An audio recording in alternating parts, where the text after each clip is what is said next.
our next guest is a five-time NBA champion and has served several coaching roles for various teams in the NBA. He's also set to assume the head coaching role for the new NBA G League team featuring elite youth prospects. So let's please welcome Brian Shaw, who will also join us for the NBA Republica playoffs party on August 17 that will be live streamed on NBA Philippines Facebook. You'll be coaching two Filipinos in the NBA G League selection team. That's Jalen Green and Kai Soto. Talk to us about the idea of coaching these two promising players. Yeah, I'm excited about the opportunity to coach these two young players. I had the good fortune of being able to coach Jalen Green last summer in the Nike Hoop Academy down in Los Angeles. Very, very talented player. Was the number one player in his class in 2020, coming out, this that just graduated from high school this year. I haven't seen as much of Kai Soto, but a big guy with a nice skill set, nice touch, and seems to have a very good understanding of the game, high basketball IQ. And so, our jobs and my job as a coach is going to be to try to develop these guys and teach them as best I can through my experiences how to be pros on and off the court. And so I'm looking forward to the opportunity to do that. Now it's going to be a little challenging because of the COVID pandemic that's going on in terms of the protocol that we have to follow coaching these guys. But I'm looking forward to that challenge. Whose game in the NBA right now do you think most closely resembles your new guy, Kai Soto? Thank you. Good question, Kai. I think a lot of the bigs that are in the NBA now, I think he has the ability to play like Nikola Jokic. Kai can shoot the ball from the outside. Obviously I haven't had a chance to be around him yet, but from the film that I've watched on him, it looks like he can shoot the ball from the outside. He can be a facilitator where you can put him on the top of the floor, give him the ball and let him, do dribble handoffs, much like you see Jokic do. So I see him as a guy that's pretty versatile, that, obviously he has to get stronger, but I think that he can play with his back to the basket as well as facing the basket and facilitate for his teammates. In coaching Kai Soto, are there specific things that you want to see from him that when he does, you'll be able to say, all right, we've done our job here in the G League? Because as we all know, the G League is not Kai Soto's end goal. He wants to be good enough to make it to the next level in the NBA. Yeah, well, one of the things that, I had the fortune of coaching a lot of big guys, especially when they were really young. And Kai is young. And a lot of times when you grow that fast at such a young age, it takes a little bit more time for your body and the strength and for you to get a foundation and a base and for that to catch up with you. One of the players that I coached, he was at the time the youngest player to ever come into the NBA was Andrew Bynum with the Lakers. Was a young big guy who eventually became very, very good, but it didn't happen overnight. And so I think if Kai puts in the work, obviously he's got to spend a lot of time in the weight room getting stronger with our strength and conditioning coach. I think he has the aptitude to play the game and has, high basketball IQ, and I think he has a good skill set as well. And so it's just a matter of putting in that work every day, doing everything at game speed.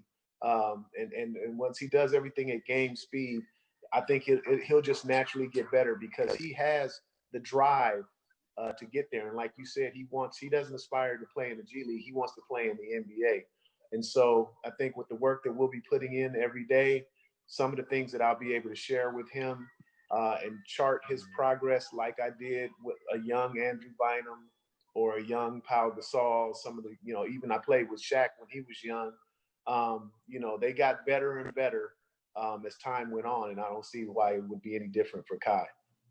Do you think Kai Soto made the right choice to bring his acts to G League instead of somewhere else like in Europe, where the level of basketball is also highly competitive? Yeah, I believe so. Obviously that's a personal choice that was made between himself and his family. You know, a lot of, I mean, if you want to, if you aspire to play against the best, which the NBA is the best basketball league in the world, then why not go on the path that's closest to the NBA, which is the G League? And you know, like I said, it's not to knock college basketball or even, you know, going overseas and playing. Like I played in college, I played overseas as well in Italy, but nothing replicates the game, um, you know, that like the actual NBA itself. And so he's going to be surrounded by coaches and staff that have been in the NBA and have that kind of experience that'll be able to share that knowledge with him. And you know, so I think it's the right choice. You know, for him, it's gonna be different for everybody this year because of the coronavirus pandemic that's going on, and so we're not going to be able to coach and play the way that we've always known how. So it's going to be an adjustment for everybody, and I think that this year in particular, had he went to college or had he went overseas to play, it was going to be different there as well because the pandemic is affecting everything. And so, you know, to be here and just to be able to concentrate on the game, we will have a lot of NBA players, you know, calling in and coming by to talk to them as well. And I don't think he would have been able to get that anywhere else. I just want to know, like, how different or how big is the gap between a G League player and a fixture and a guy who's a legit NBA player? Like, what does it normally take? I mean, I've always been curious, like, what separates the two, basically. Usually, I mean, you can usually see the difference overall. You know, it may be level of physicality, it may be the speed in which, you know, a player can play at their optimal speed. You know what I mean by that? If you um, you know, being able to play fast but be able to be under control. Typically, a lot of the players in the NBA that have been a fixture in the NBA maybe are a little bit more fundamentally sound. Um, they bring something new and something to add to their game each year. But I don't think that the gap is that big. A lot of it is um, finding the right team to fit in with, to play the right role that fits in for you. We had a guy on the Lakers the last couple of years when I was coaching there, Alex Caruso, Uh-huh. who was, you know, in summer league, nobody knew who he was, you know, when he came and played for our summer league team. But you could tell right away, like he had the tenacity on defense. He was a smart player on offense. He didn't shoot the ball very well when he first came with us, but he worked hard every day. You know, and he got better, and you could see that improvement. And then his teammates that he started playing with, they loved to play with him, and that gave him confidence. He got better every year, and so I mean, you're seeing more and more guys that actually have played in the G League, um, you know, become fixtures in the NBA. And I think, like I said, it's just a matter of finding the right fit. I don't think there's that much of a gap, especially, I mean, obviously the superstar NBA players on a completely different level, but the role players and mid range guys, middle of the road guys, you know, it's just all about, you know, understanding what your role is and fitting that role for that particular team. Cool. Thank you, Coach. You're welcome.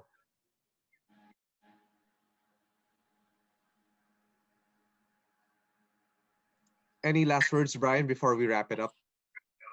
Well, I just want to say, you know, thank you for, you know, for having me on tonight. I had a great time 5 years ago when I was there in the Philippines, and I'm happy that the enthusiasm that's there, you know, in the country, and like I said, the momentum is going in the right way. You see some of these young players that have ties to the Philippines that are trying to make their way to the NBA. So I think it's just going to be great for the game and truly turn it into a global game. In this book, Unfinished Business, which was written by Jack McCallum, which is about the 1990-91 Boston Celtics. Coach Chris Ford and some of your veteran teammates referred to you guys lovingly as the kids. And now you're coaching your own kids. So how do you feel to have that on the other foot? And did you pick up anything from Chris Ford and other coaches to help develop your coaching philosophy?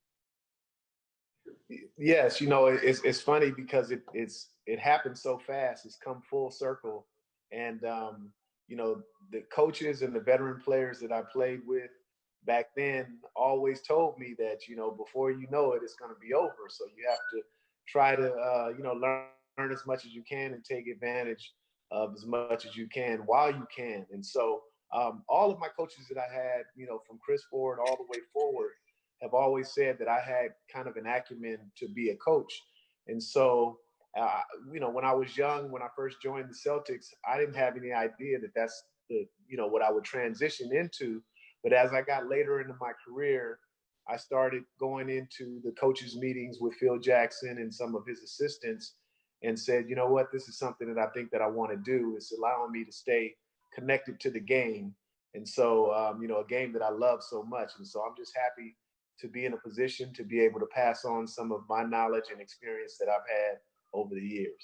What separates the best NBA coaches? I mean, what makes a coach great out of all the experiences that you've had? And how do you, I guess, be that best coach that you can be? Yeah, well I think that's a great question. I think, first of all, one of the things that makes coaches or the great coaches great, or they've had success because they've had some great players, to be able to coach. Sometimes you can be a great coach but not be in the best of situations, not have the best players. But I think great coaches, as deemed by their colleagues or the players that play for them, would say that they all have a couple of things in common. They're calm and cool and collected under pressure. Because as a player, when you're in the critical part of the game and you are looking to your coach for leadership, you want them to be calm and you want them to be collected, because that's going to trickle down to how you feel when you go out there on the court. So what I mean by that is, if you have a coach and the game is tight and he's diagramming a play, and if he's shaking and looks nervous, it's going to make the team look and play nervous, because their leader is nervous. And so I've had the great fortune of being able to play for, like you said, a lot of great coaches. Phil Jackson was one that was always calm. He never got too high. He never got too low.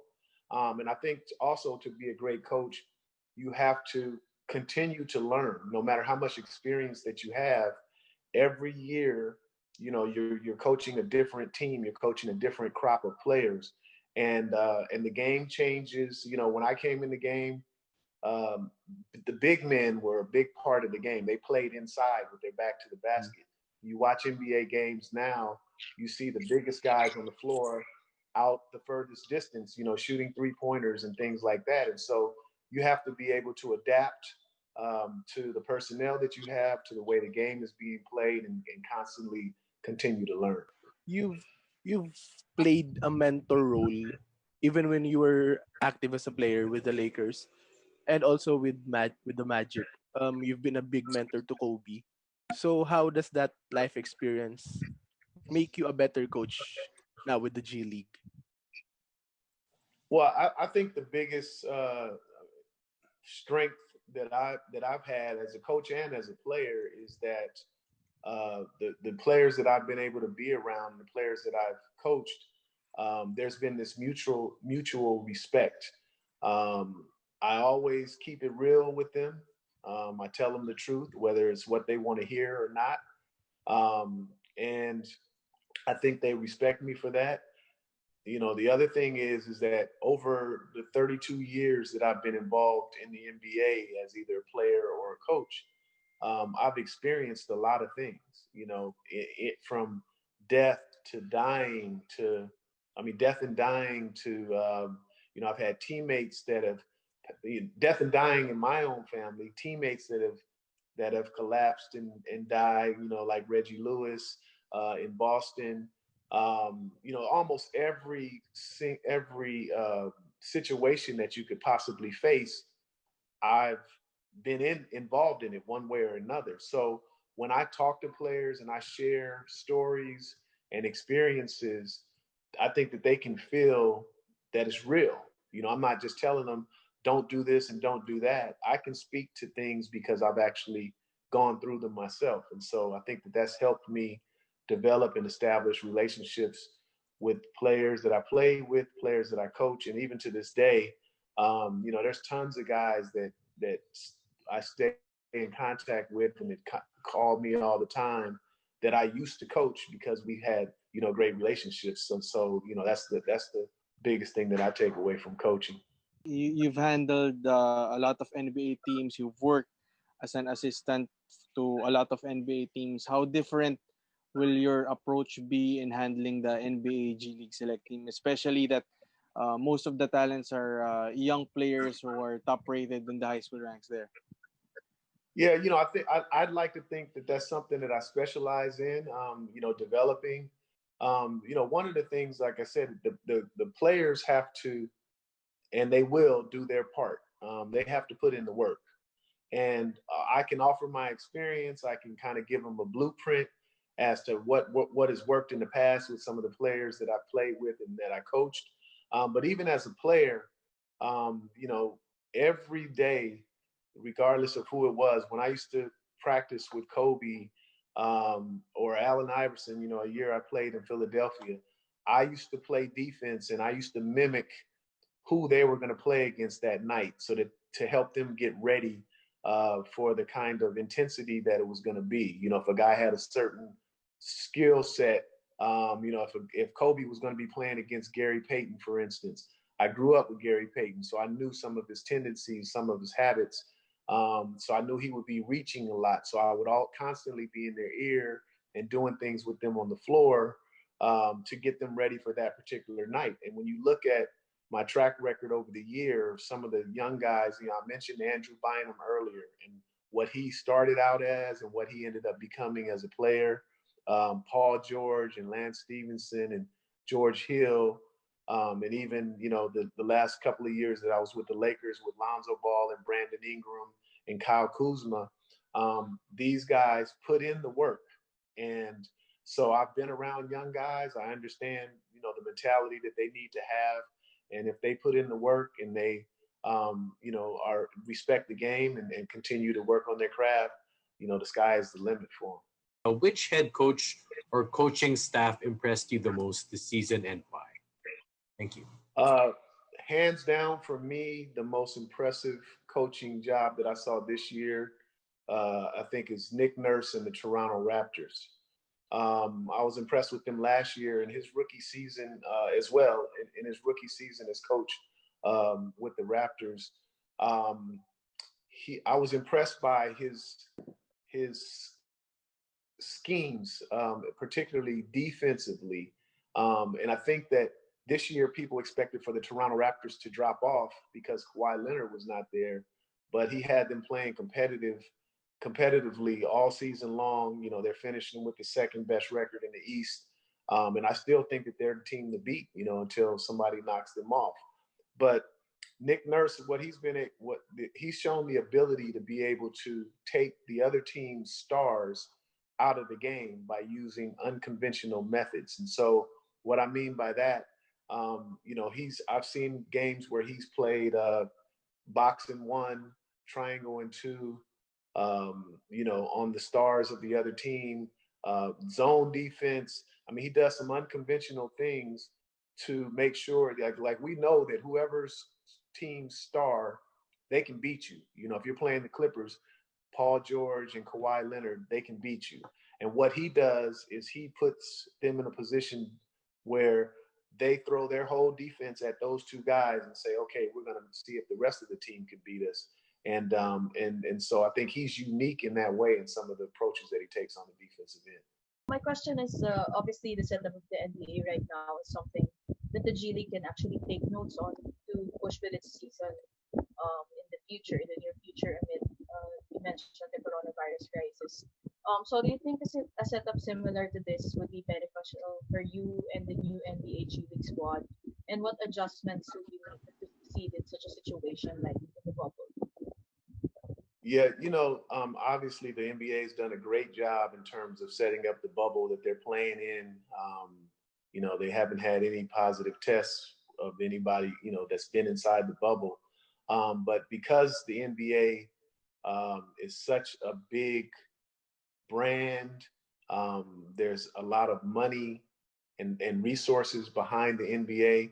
They were allowed to do it the way that they've done it. And Adam Silver did a great job in mapping that out. And you see some of the difficulty with baseball or football because they're not able to do it the same way. We unfortunately don't have the same type of resources behind the G League that the NBA does, and so we're not going to be able to be in a bubble or anything like that. But there are protocols that we have to follow based on where the team is located, based on whatever the officials in our town say that we have to do, and so we'll just try to follow that protocol. But one of the things that I'm going to do is have some of the players that are in the bubble,